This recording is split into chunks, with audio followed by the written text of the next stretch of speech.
મિત્રો જીવનમાં બિઝનેસમાં સફળ થવું એ આપણું સપનું નહીં પણ એક જરૂરિયાત છે. કારણ કે પૈસો એ જીવનની એક જરૂરિયાત એવી છે કે જેનો બીજો કોઈ પર્યાય નથી. કારણ કે આજના ટાઈમમાં જે વસ્તુ પૈસાથી ખરીદી શકાતું હોય છે ઓલ ઓફ એ બીજી કોઈ બી વસ્તુથી ખરીદી શકાતું નથી.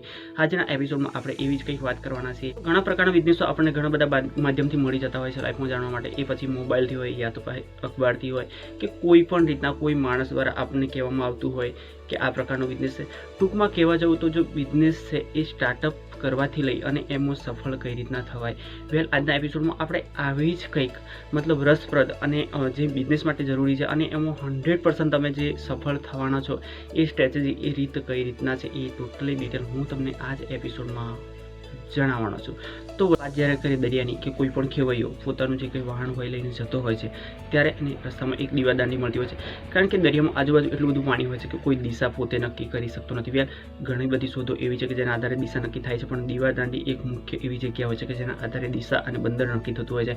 આપણા જીવનમાં પણ કંઈક આવું જ હોય છે. લાઈફમાં જ્યારે પણ કંઈક નવી ઓપોર્ચ્યુનિટી, નવી તક યા તો પછી જીવનની જ્યારે શરૂઆત મીન્સ કહેવાનો મતલબ કે જ્યારે તમે પૂરું કરો છો અને લાઈફની શરૂઆત થતી હોય છે ત્યારે લાઈફમાં આવક માટેની જે કંઈ આપણી શોધખોળ હોય છે, જે પણ બિઝનેસો આપણે સ્ટાર્ટ કરવા માંગતા હોઈએ છીએ ત્યારે એક એક્સપિરિયન્સ હોવો ઘણું બધું જરૂરી છે. અને માણસનું જીવન એટલું ટૂંકું છે કે લાંબા ગાળાનો જો એક્સપિરિયન્સ એટલે કે અનુભવ જો પોતે કરવા જાય છે તો એનું જીવન ટૂંકું પડે છે. કારણ કે જો અનુભવ કરવા માટે 5 વર્ષ કાઢે તો જીવનમાંથી એટલા 5 વર્ષ એ લેટ થતો હોય છે. નહીં ત્યારે તમારામાંથી ઘણા મિત્રો મને એવું કહેશે કે મોટો આ એક્સપિરિયન્સ હોય. મિત્રો કહેવાનું મેં જે પોતાની લાઈફના બગાડ્યા છે અને એ પણ જે પણ વગર કારણે બગાડ્યા છે અને લાઈફમાં જે પણ હું લેટ પડ્યો છું આજે જે પણ એચિવ કરવામાં એ પછી પૈસાની બાબતમાં હોય કે પોતાના જે કંઈ મોજ શોખ કે જે પણ જીવનમાં જે પણ લક્ષ્ય હતું એ લેટ તમે નિર્ધારિત કર્યું અને લેટ મેળવવાની જે કંઈ પ્રોબ્લેમો અત્યારે હું લડી રહ્યો છું એ જ પ્રોબ્લેમો તમારે ના વેઠવા પડે એ કારણે જ આ વિડીયો હું તમને આજ સુધી આપણી ચેનલ બનાવવાનું મેન એ જ ઉદ્દેશ્ય છે કે જીવનમાં હું લેટ પડ્યો અને જીવનમાં જે પણ બિઝનેસોમાં હું તમને સફળ થયો છું એ જ વસ્તુ તમારી જોડે શેર કરવા માગું છું. એક્સપિરિયન્સ હોવો જરૂરી છે અને એક્સપિરિયન્સ થયેલો માણસ હોય ને એ કોઈ દિવસ ખોટું નથી કહેતો. મીન્સ કહેવાનું મતલબ હવે આજના એપિસોડમાં આપણે જે વાત કરવાના કોઈ પણ બિઝનેસની શરૂઆત કરો વાત એક જ છે કે તમને જો મલ્ટિપ્લિકેશન એટલે કે 1 + 2 કરતાં આવડી ગયો તો લાઈફમાં તમે જીતી ગયા. કહેવાનો મતલબ કે તમે જે પણ બિઝનેસ સ્ટાર્ટ કરો પણ એમાં જો તમને મલ્ટિપ્લિકેશન એટલે પબ્લિકનું મિત્રો, હા પબ્લિકનું. માની લો કે તમે જો એક જ જણનો કોન્ટેક્ટ કરો છો અને એના માધ્યમથી બીજા 2 વ્યક્તિને જો શોધતા તમને આવડી ગયો તો તમે કોઈ પણ બિઝનેસની શરૂઆત કરી હશે લાઈફમાં તમને કોઈ પણ દુનિયામાં વર્લ્ડની કોઈ તાકાત નથી એવી તમને કે રોકી શકે. કારણ કે એક એક્ઝામ્પલ તરીકે જુઓ આજે તમે તો એક રૂપિયાની માચીસ ઓલ આબાદી આપણે અબજોમાં આબાદી છે જ્યારે ઇન્ડિયાની વાત કરીએ ત્યારે 1 રૂપિયાની માચીસ ઘર દીઠ વપરાતી હોય છે ત્યારે એનું વાર્ષિક જે ટર્નઓવર હોય છે મીન્સ કહેવાનો મતલબ કે જે માચીસની જે પણ કંપની છે એનું ટર્નઓવર કરોડોમાં આવતું હોય છે. પણ આ જ વસ્તુ તમે વિચારો કે 1 રૂપિયામાં એને આવક કેટલી થતી હશે. મીન્સ ખાલી 25 પૈસા જો એક ઘર દીઠની આવક ગણીએ તો કરોડોની જે આબાદી છે આપણા ઇન્ડિયામાં તો કેટલી બધી આવક થઈ. મીન્સ આ જ વસ્તુ છે મિત્રો. કોઈ પણ બિઝનેસમાં જો તમે પોતે ધંધો કરો છો અને 500 રૂપિયા કમાવો છો પણ એ 500 રૂપિયા તમારી જરૂરિયાત પૂરી કરવા પૂરતા જ છે, પણ જો તમારે એક્સ્ટ્રા કંઈ કમાવવું છે અને એ પણ ઓછા ટાઈમમાં તો મલ્ટિપ્લિકેશન જરૂરી છે મિત્રો. અને મલ્ટિપ્લિકેશન એમ જ નથી થતું મિત્રો. એ જ તમને શીખવાડવા માંગુ છું કે કઈ રીતે તમારી જોડે ક્લાઉડ હોય છે અને એ ક્લાઉડ એકઠું કરવું એ જ મેન વાત છે મિત્રો.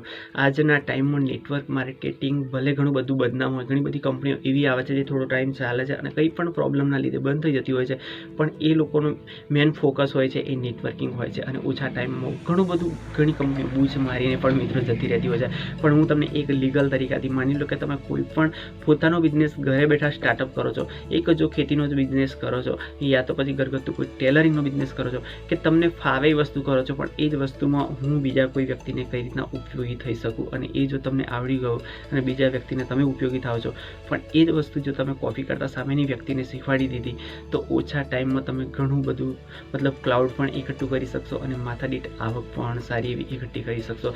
અત્યારે જે પૂજારા ડ્રીમ લાઈફ આગલા એપિસોડમાં આ જ વાત કરી હતી ને પૂજારા ડ્રીમ લાઈફ અત્યારે 25 રૂપિયાની અગરબત્તીમાં કરોડો રૂપિયા જનરેટ ખાલી 35 દિવસમાં જ કરી આપે છે. એક ઘર દીઠ જો તમે એક અગરબત્તીનું પેકેટ આપો છો અને આ જ વસ્તુમાં તમે જો જોઈનિંગ લીધા પછી થોડું ઘણું કામ કરો છો તો ભલે તમે કદાચ કમાઓ ના કમાઓ, રેગ્યુલર કામ કરો ના કરો, એ ચાલે ના ચાલે એ દૂરની વાત છે મિત્રો. પણ એકવાર તમારી જોડે જો એક જે મતલબ સ્ટ્રેટેજી આ રીતથી જે કામ કરો છો અને એક સ્ટ્રક્ચર તૈયાર થયું અને એ જો પબ્લિક તમારી જોડે જોઈનિંગ થઈ તો એ જ પબ્લિકનો ઉપયોગ તમે પોતાના બીજા કોઈ પર્સનલ ધંધામાં પણ કરી શકો છો. અને પર્સનલ ધંધો એવો કે જે પોતે માર્કેટિંગ કરવાનું છે અને પોતે પ્રોડક્શન કરવાનું છે. તમારી કોઈ પણ પ્રોડક્ટ હશે તો એ જ પ્રોડક્ટ, માની લો કે તમે જૈવિક ખાતરનું કરો છો અને પોતે જ પોતાના ઘરે જૈવિક ખાતર બનાવો છો કે જે તમને બિલકુલ 0 પૈસામાં પડે છે અને એ જ વસ્તુનું તમે પ્રોડક્શન જો એ જ પબ્લિકને કરવા માંગો છો તો એ તમે 110% સક્સેસફુલ જવાના છો. એમાં કોઈ ટાઈમમાં નથી કમાવું હોય તો નેટવર્ક સિવાય બીજો કોઈ જ ઓપ્શન નથી. એવો કોઈ ઓપ્શન નથી કે જેમાં તમે તમારા પોતાના સપનો અને ઓછા ટાઈમમાં તમે ઘણું બધું કમાઈ શકો. કારણ કે આપણે જેન્યુઅન જે જૈવિક પ્રોડક્ટ છે કોઈને નુકસાન ના થાય એ બધી બાબતોનું ધ્યાન રાખી અને મતલબ કોઈ આર્થિક રીતે પણ નુકસાનમાં ના જાય એવી એક કંપની કદાચ તમે જો ચૂંટો છો તો એનું બેકગ્રાઉન્ડ જાણો, યા તો પછી મેં તમને કીધું એવી રીતના તમે કોઈ પોતાની પ્રાઇવેટ પ્રોડક્ટ તૈયાર કરો કે જેને તમે પોતે તૈયાર કરો છો તો ચોખ્ખી છે એની પૂરી 100% ખાતરી છે. આ જ વસ્તુને એક આપશો અને એ ખેડૂતને જો રિઝલ્ટ મળ્યું તો બીજા 2 ખેડૂતો કે 5 ખેડૂતો તમને સામેથી આપશે. આ જ વસ્તુ તમે ધરુ ફાર્મમાં પણ કરી શકો છો, નર્સરીમાં પણ કરી શકો છો. એક વસ્તુ એવી છે કે તમે સ્ટાર્ટઅપ બેઝ પર એકદમ તો આ વસ્તુ પોસિબલ નથી જ મિત્રો, ટાઈમ લેશે.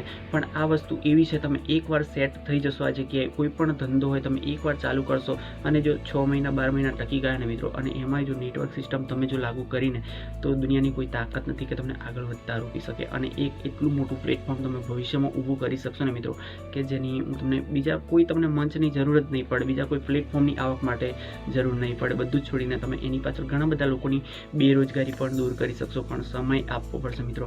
અને આજના ટાઈમમાં પ્રાઇવેટ નોકરીઓ અને બીજી કોઈ જગ્યાએ ફાફા મારવા કરતાં તમે બિલકુલ 0 લેવલથી નેટવર્ક માર્કેટિંગ ઘણી બધી મતલબ કંપની એવી છે જેમાં જોઈનિંગ કરી અને એક સિમ્પલી એક્સપિરિયન્સ પણ કરી શકો અને એના આધારે પબ્લિકમાં ચાલી પણ શકો અને ભવિષ્યમાં એ જ પબ્લિક, એ જ ક્લાઉડ તમને સારી એવી ઇન્કમ કરાવી જશે જે તમારી પોતાની જે કંઈ મતલબ પ્રોડક્ટ હશે એમાં.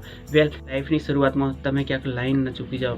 મીન્સ કહેવાનું તો એક ફ્રેન્ડ તરીકે તમને આ જ વસ્તુ આ એક વિડીયોના માધ્યમથી હું જણાવી રહ્યો છું. કારણ કે મારી જોડે બીજો કોઈ ઓપ્શન નથી કે જે હું દરેકના ઘર સુધી પહોંચી શકું. કારણ કે લાઈફમાં મેં જે સંકલ્પ કર્યા છે અને લાઈફમાં હું જે લેટ પડ્યો છું એ તમે ક્યાંક કદાચ ચૂકી ના જાઓ. કારણ કે જિંદગી એવી હોય છે ને મિત્રો કે જ્યારે કોલેજ કાળમાંથી માણસ બહાર નીકળતો હોય છે ત્યારે ઘણા બધા સપનો હોય છે અને એને લાઈફનું કોઈ જાતનું કોઈ ટેન્શન નથી હોતું. પણ થોડું સિરિયસલી લાઈફને લો અને આજે જ મતલબ એક લાઈફની એવી શરૂઆત કરો કે ભવિષ્યમાં તમારે પાછળ ફરીને જોવું નહીં પડે અને તમે લાઈફમાં જે પણ ધારો એચીવ કરી શકશો. મારી જેમ લેટ તો નહીં જ પડો, એ જ આશયથી આ વિડીયો બનાવું છું અને એ જ આશય આ એક ચેનલ બનાવવાનું છે. તો તમને જો વિડીયો ગમ્યો હોય તો બીજા સુધી શેર જરૂરથી કરજો અને 1 મિનિટ લાઈક જરૂરથી આપી દેજો. આવતા એપિસોડમાં મળીએ, ત્યાં સુધી જય હિન્દ, જય ભારત.